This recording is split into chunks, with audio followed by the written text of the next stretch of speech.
So hello guys, today saging hinog.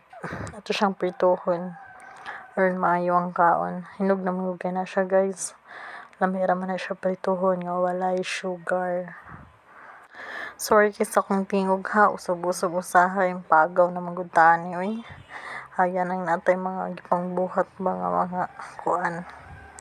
So kana while gapanit atong naong diha gaon sa manaoy gakulis maot char.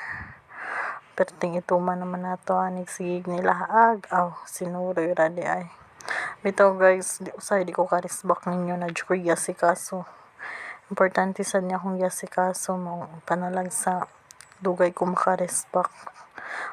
Sunod akong resbak kay agyan ang daghan kay kong gibuhat.